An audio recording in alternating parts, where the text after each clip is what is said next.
In this video, we'll go over the first lesson of the unit of trigonometric functions. Before we talk about trigonometric functions in detail, I want to highlight what it means to display periodic behavior. So as I've written down, periodic behavior is something that happens repeatedly. Okay, so I tried to give lots of different examples that demonstrate periodic behavior. So if you were, for example, if you were to study the electrical activity of the heart, okay, let's say there's a healthy person and they're at rest, their heart will demonstrate periodic behavior. Okay, the electrical activity of the heart demonstrate periodic behavior. As you can see from the graph, it just simply repeats itself over a given interval. Okay. What else we have here? We have the volume of air in your lungs. Now, I actually showed you a little more than what I wanted to, but if the person was once again at rest, okay, imagine you're sitting in a classroom and just learning math, then hopefully you're calm. The volume of air in your lungs will display periodic behavior. Okay. Let's take a look. I wrote down some other examples. Hopefully you can generate a graph for yourself and try to model the situation, and you'll notice the periodic behavior of the situation. So if I were to study the number of cars in the parking lot at the school, in the morning there's a huge rush of cars, and then it tapers off, and then after school all the cars basically flood out of the parking lot. And that basically happens from Monday through Friday. And then it just repeats itself on the next week. Your blood glucose levels, assuming you have 3 big meals a day, let's say the person doesn't have any snacks, so there's definitely a pattern. Okay, usually people eat at about the same time for breakfast, lunch, and dinner. So yeah, you can get a really nice graph if you were to measure the blood glucose levels of an individual. We're going to talk about tides later on. That definitely demonstrates a periodic behavior. If you haven't seen tides in person, I would suggest you to just Google some videos of tides in the Bay of Fundy, and they'll have a time-lapse video showing you the periodic behavior of tides. The waves at the wave pool, that's periodic. If you ever sat down and stared at the waves, you'll see that it's periodic. Hours of daylight. So right now I'm making this video in the winter time, so there's less hours of daylight, whereas if I were to do this in the summertime, I can already make a very good prediction as to how many hours of daylight I will expect for that given day, because it's a periodic, it demonstrates periodic behavior. In the wintertime, there's less hours of daylight. In the summertime, there are more hours of daylight. Okay. So yeah, if you want to find the approximate hours of daylight for a given day, you can actually find that information very easily because of the periodic nature of this event. So consumption of water, gas, and electricity. I was actually looking at my gas bill and my water bill and all that stuff, and it's definitely periodic. Okay, you'll see that there's some days or some months of the year where I consume more gas than I would in other months, and it's very repetitive. So the company who I pay, they know my behavior. They know when I'm going to consume more water, when I'm going to consume more gas, when I'm consume more electricity. And in fact, I'm pretty sure they can determine when most households, or when the demand for electricity is the highest for the entire city, based on the data they have. So yeah, lots of people use this periodic behavior of different events to help them better understand things or make predictions of the future. Okay, so that's an introduction to periodic behavior.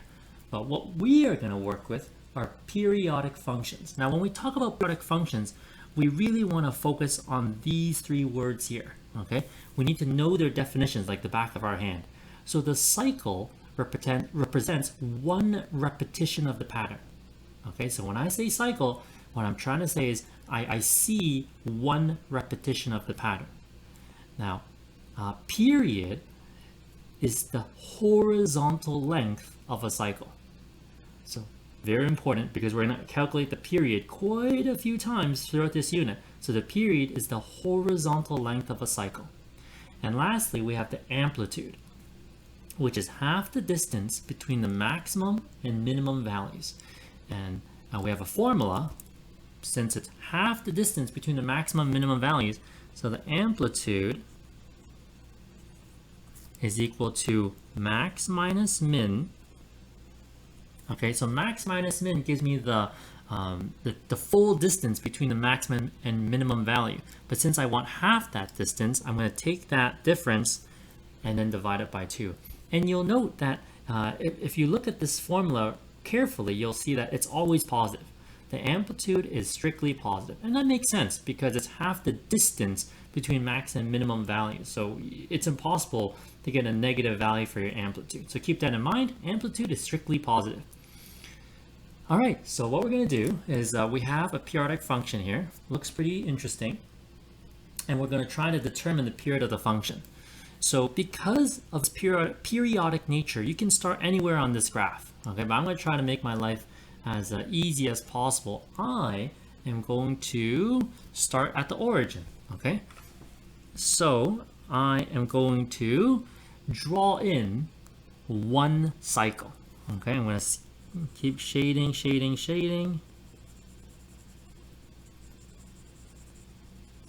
Keep going. So I'm going to stop for a second. Is that one repetition of the pattern? Is that one cycle? Definitely not. Okay, so I'm going to keep going. All right, is that one repetition? No. There we go. So this, what I've highlighted here, is one repetition of the pattern. Now, I highlighted or drawn in one cycle. Now, why would I draw in one cycle? Because if they ask me for the period, I'm basically asked the horizontal length of a cycle. So I'm going to identify a cycle, and it could have been any cycle. There's lots of cycles here, but I identified this cycle. And now I'm going to find the horizontal length of that cycle, which will give me the period. So I started shading when x was 0, and I stopped shading when x is equal to 6. So the horizontal length here is 6, because 6 minus 0 is 6. And another thing I want to mention is that I started highlighting when x is 0 and y is 0.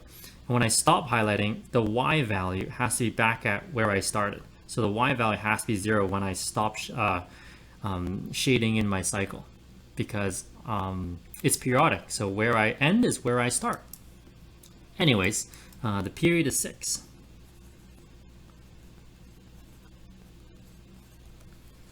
All right. So now they want me to find the max value, min value, and amplitude. Okay, so max value.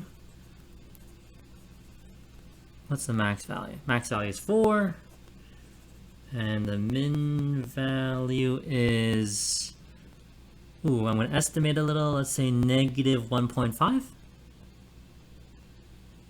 Yes, negative 1.5. So now I can calculate the amplitude. Amplitude. So what do we have?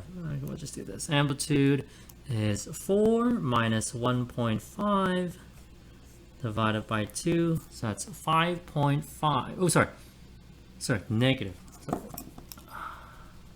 So that's 5.5. So 5.5 divided by 2. Let's triple check. Yes, there we go, 2.75. All right, perfect. So the amplitude is 2.75. That's half the distance between the maximum value and the minimum value. All right, so now we're going to look at another important relationship for periodic functions. We're going to use the graph to find f of negative 9, f of negative 3, f of 3, and f of 9. All right, so I'll let you look at the graph, but if you look at it, you'll see f of negative 9 equals 0. F of negative 3 equals 0. F of 3, 0. F of 9, 0. Is that a coincidence? Not really. Because what I actually did was I noticed, I first looked at the graph for f of negative 9. Okay, so I looked at the graph and f of negative 9 is equal to 0. Okay, let's confirm that. F of negative 9 right there. Yep, f of negative 9 is 0.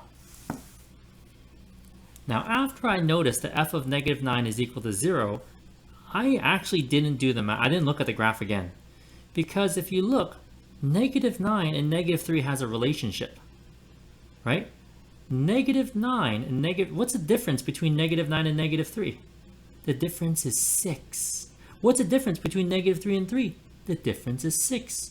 The difference between 9 and 3? 6. Interesting. And what is special about the number 6 in this case for this periodic function? Well, 6 is the period of the function. That's what's special about 6. 6 is the period of function. So it makes perfect sense that if f of negative 9 is 0, f of negative, well, 6 is the period of the function. That's what's special about 6. 6 is the period of function. So it makes perfect sense that if f of negative 9 is 0, f of negative 3 must be 0. Because I've completed one cycle, right? I've moved a period forward. I'm basically starting a new cycle. So the y value will be the same. F of negative 9 must be equal to f of negative 3. So in fact, what is the relationship here? So the big relationship we can draw upon is f of x equals f of x plus np. Okay? Whoa, what is n? What is p? If you have a periodic function,